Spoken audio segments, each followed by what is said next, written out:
Bonsoir à tous. Retour dans cette édition sur la situation au Burkina Faso après le deuxième coup d'État survenu en 8 mois. Une instabilité politique sur fond de crise sécuritaire. Depuis 2015, ce pays sahélien connaît des attaques terroristes répétées auxquelles les chrétiens n'échappent pas. Et une partie du territoire est sous le contrôle de groupes djihadistes. Alors dans ce contexte tendu, eh bien, les chrétiens poursuivent autant que possible leur mission. On va en parler dans un instant avec notre invité, le père burkinabé Désiré Zanté. Mais tout d'abord, quelques repères. Le Burkina Faso partage ses frontières avec le Mali, la Côte d'Ivoire, le Ghana, le Togo, le Bénin et le Niger. Il compte environ 20 millions d'habitants, dont 80% vivent de l'agriculture. Sur le plan religieux, il est majoritairement musulman, autour de 54%. Les chrétiens représentent environ 24%, dont 20% sont catholiques. Les animistes, 21%. Les autres religions se situent autour de 0,6%. Tout de suite, je retrouve notre invité.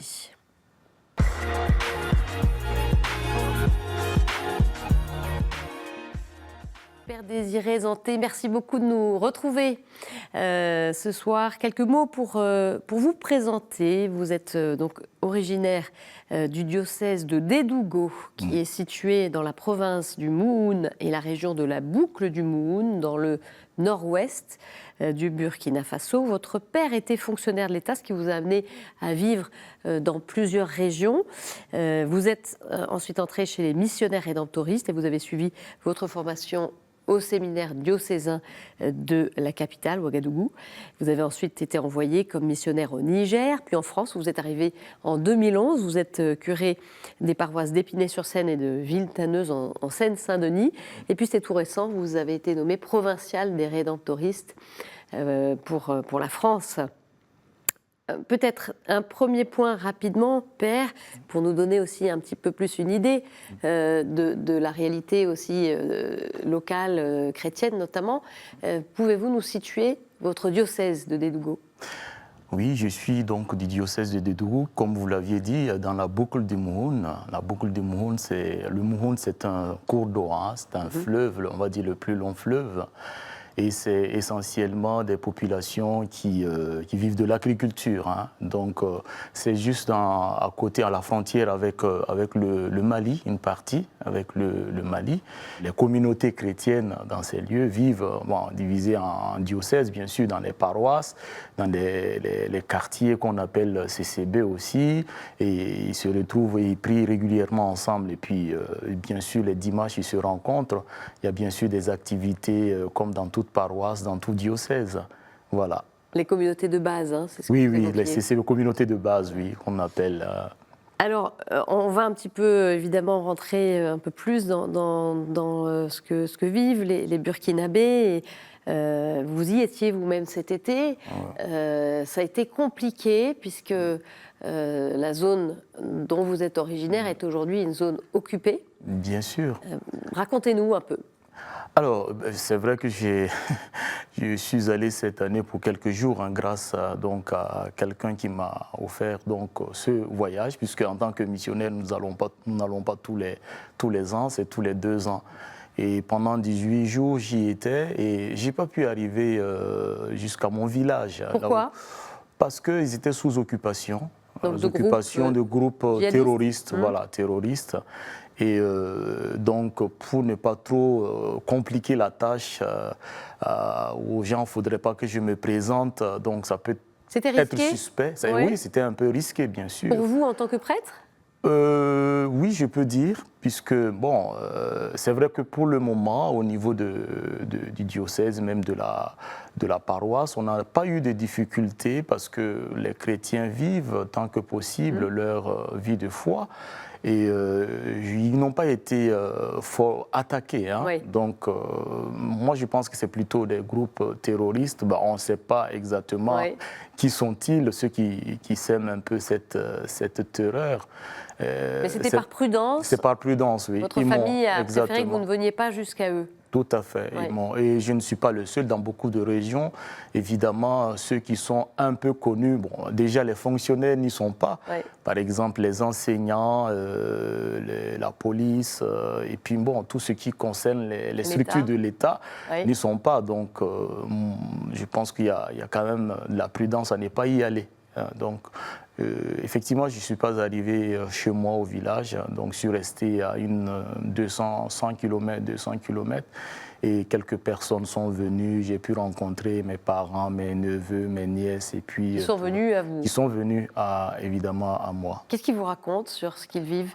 Je sais que des cousins, des nièces et des neveux se sont déplacés ailleurs, dans d'autres villes, pour pouvoir continuer leur scolarité auprès des proches, des parents qui sont dans ces villes, qui ne sont pas encore sous occupation, afin de pouvoir continuer leur scolarisation, puisque ils ne pouvaient plus continuer en ces lieux. Il n'y a pas d'école, tout est fermé, il n'y a pas d'enseignants. Et voilà, ils sont allés là où il y a plus de sécurité, si on peut dire ainsi, pour pouvoir continuer leur scolarisation. Ils sont inquiets, vos proches? Oui, alors... Quel climat vous avez perçu? Je sais que c'est, par exemple, le fait qu'on m'a dit de ne pas venir, c'est pour dire, bon, on ne sait jamais, on ne sait pas à qui va passer une information, pour dire, bon, tiens, il y a quelqu'un qui est venu d'ailleurs, qui est présent, et donc peut-être qu'il ne sera pas la bienvenue. D'accord. Donc c'est pour ça, je pense. Bon, c'est par mesure de précaution, c'est par prudence. Sinon, je n'ai pas été... Ils ne m'ont pas interdit formellement d'y aller, mais par mesure de prudence, ils m'ont demandé de ne pas me déplacer pour aller sur ces zones occupées-là. De la prudence, même si vous le dites, la vie continue autant que possible avec des structures d'État qui ne sont pas forcément là, les écoles qui ferment. Dans mon village où j'ai vécu pendant 2 mois, il y a 1 an, où je ne pouvais plus aller il y a quelques mois, il y avait quand même la police, il y avait la mairie, il y avait la préfecture. Tout ça s'est arrêté? Oui, tout ça s'est arrêté. Il y avait bien sûr l'enseignement du premier degré, du second degré, ça veut dire de la classe de 6e jusqu'en terminale, tout ça s'est fermé. Donc, et puis les professeurs sont partis, puisque ça a été dit. Donc voilà. Alors l'instabilité qui prévaut depuis 2015, elle a provoqué le déplacement interne de 2 millions de personnes. L'Église est à leur côté, sans distinction de religion, pour leur permettre de retrouver une vie décente. On écoute le père Bruno Ouedraogo, coordinateur diocésain de justice et paix à Kaya. On en parle juste après.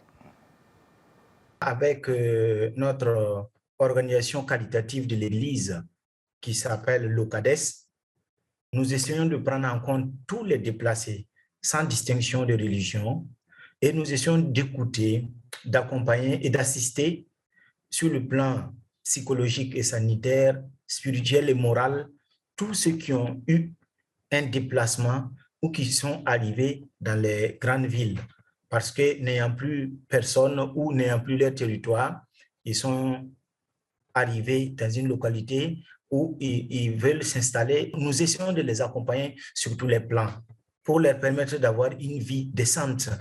Je dirais que le plus urgent, c'est l'accompagnement psychologique, parce que ces personnes ont été touchées moralement.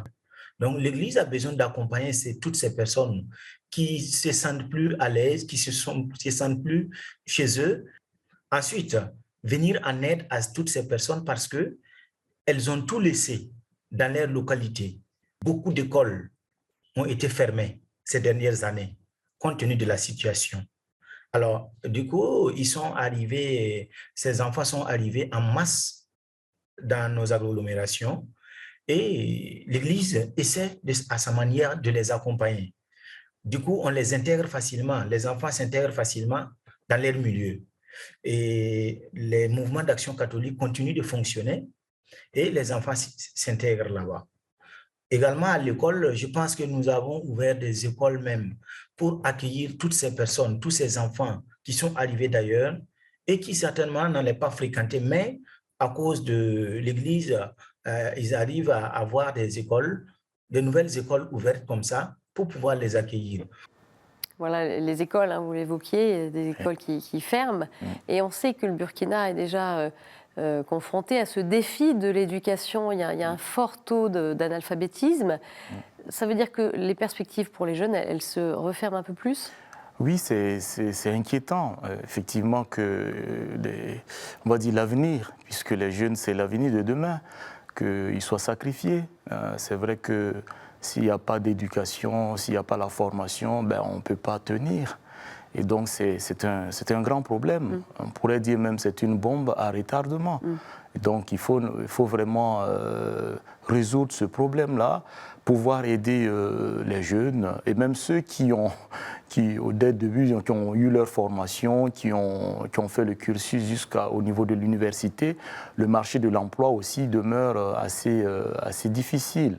Donc, il y a quand même un travail à faire à ce niveau, je crois. Et bon, l'Église fait ce qu'elle peut. Bon, il y a aussi des individus, sans crier mot sur les toits, et qui accueillent des personnes tout simplement pour leur permettre de continuer soit l'éducation, soit d'être tout simplement hébergés.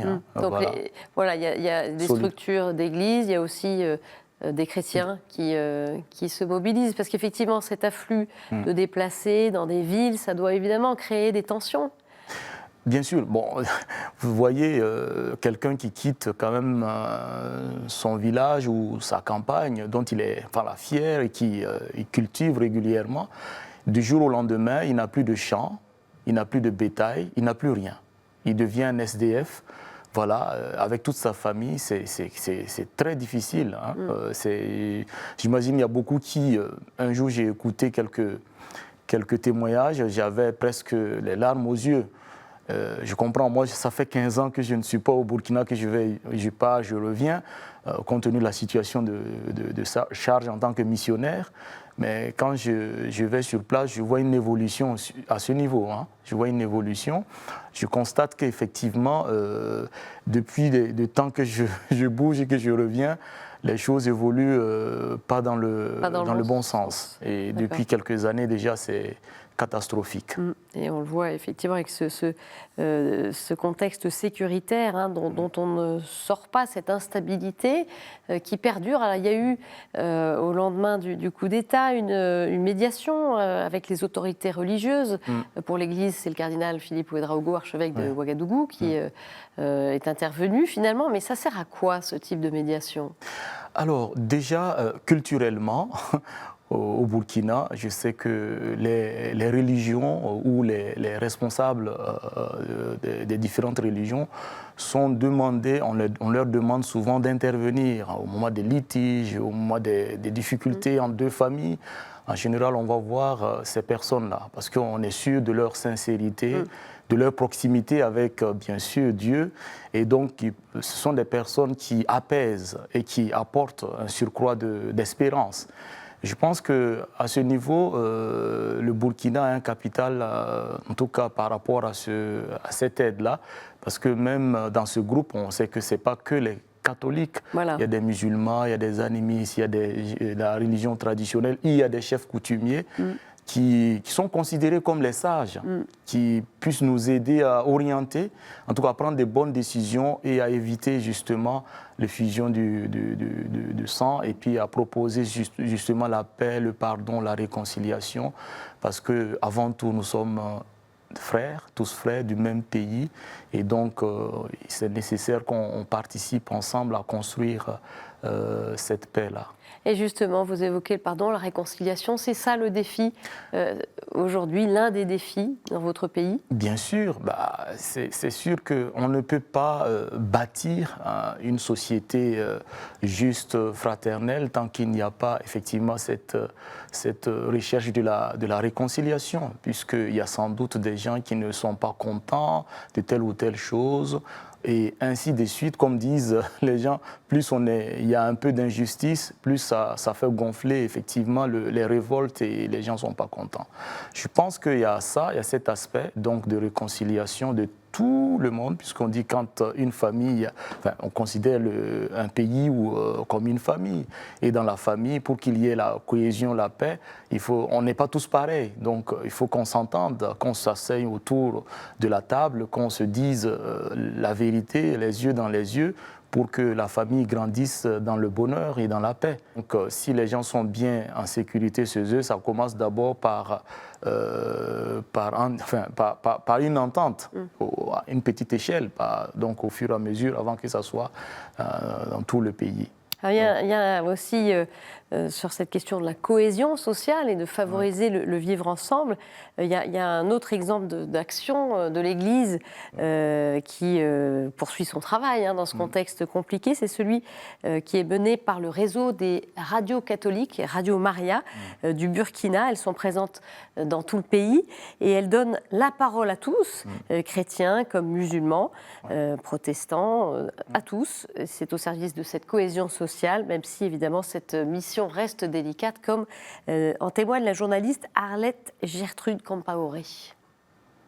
Au niveau des radios catholiques, on a beaucoup des émissions sur lesquelles on essaie de mettre sur la table des sujets assez sensibles. On en discute et puis on permet d'avoir des éclaircissements.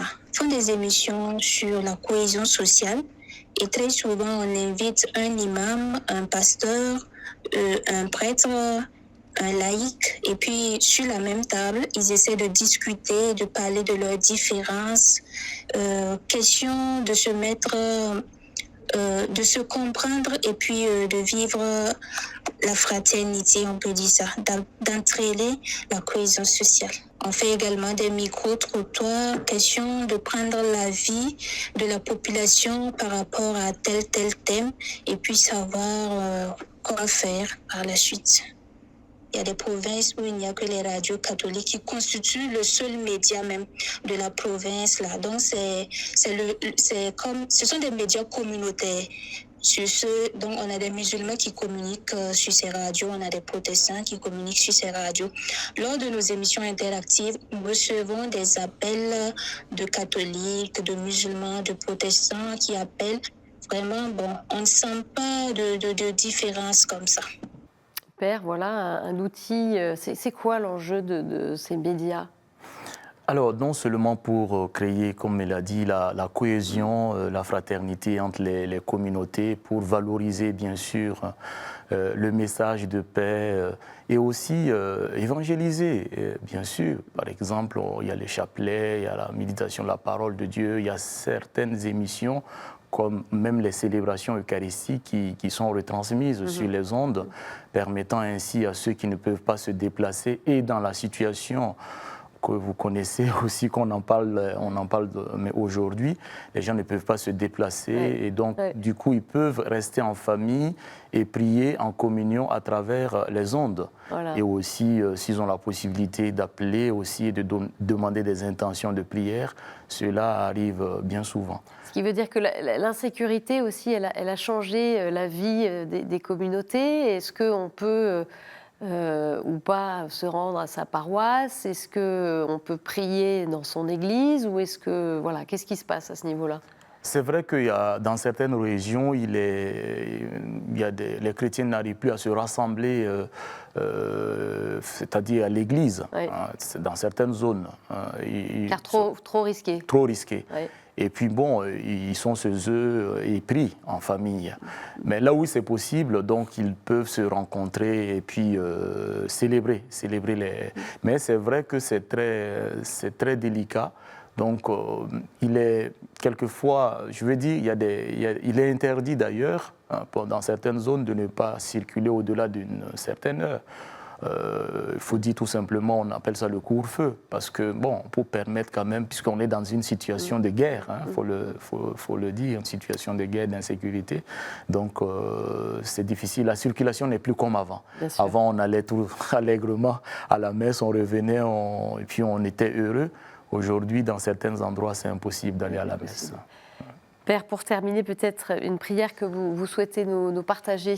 Oui, alors c'est une prière qu'on prend chaque fois à l'occasion des célébrations de messe à la fin. Et j'aimerais partager ça avec tous les téléspectateurs. Je l'ai dans mon téléphone, c'est pour permettre que ça soit à portée de main. Ouais. Voilà. On commence toujours par... Notre secours est dans le nom du Seigneur qui a fait le ciel et la terre. Dieu notre Père, ce qu'il y a de meilleur dans ta création, c'est l'homme. Tu l'as créé à ton image, afin qu'après le temps de sa vie terrestre, il jouisse d'un bonheur éternel auprès de toi. Pour que notre pays soit le milieu de vie où nous obtiennent cette unique nécessaire qu'est la vie éternelle, nous t'adressons cette prière. Accorde à notre pays, le Burkina Faso, les institutions qui lui garantissent le bien-être, la liberté et la paix. Accorde-lui avant tout des autorités religieuses et civiles qui se laissent guider par l'Esprit Saint, afin qu'elles exercent leurs charges selon la justice et dans le seul souci du bien de tous.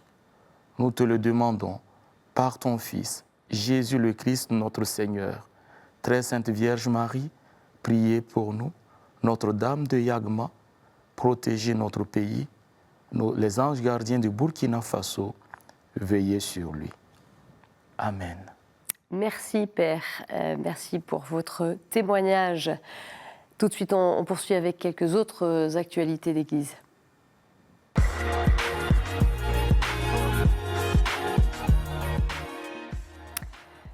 Et en Ukraine, malgré l'intensification des bombardements rendant l'aide humanitaire plus difficile, Caritas reste mobilisée.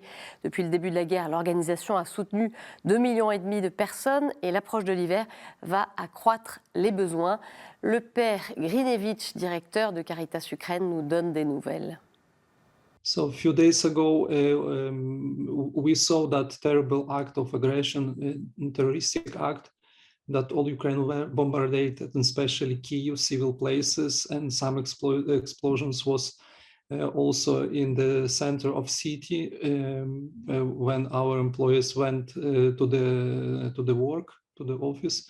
And it was really a huge damages. At this moment, many people also here in Kyiv and in other places, we don't have a stable electricity. We had problem with internet connection, with cell phone connection, but it cannot stop us. I mean, we're full of power, we're full of willingness to continue our help, to continue our response. First of all, we need to support people for winter time. So it is generators that we need to share with our long-term shelters. For example, now we see this problem that we have with electricity, so it can be support for them, and also winter coats, winter shoes for people. Some of these items we can buy here in Ukraine, but also a lot of our partners support us. We receive this from the Europe. And from the beginning of war, we supported about 2.5 million people. So it's a huge number. And really thank you for this solidarity with us. Please pray for us, because we know that, in human thinking, this situation is very difficult. But be united in prayer, it is something very important. And for us, it is important to know that we are not alone in this terrible situation. Les reliques de Sainte Bernadette, pour la première fois au Royaume-Uni, parties le 2 septembre de Fulham. Elles vont à la rencontre d'une trentaine de diocèses écossais, gallois et anglais pour arriver le 30 octobre à Londres, soit plus de 22 000 kilomètres parcourus en 2 mois. Les reliques de la Sainte de Lourdes voyagent dans le monde depuis 2017. Et tout de suite, avant de nous quitter, la chronique du monde.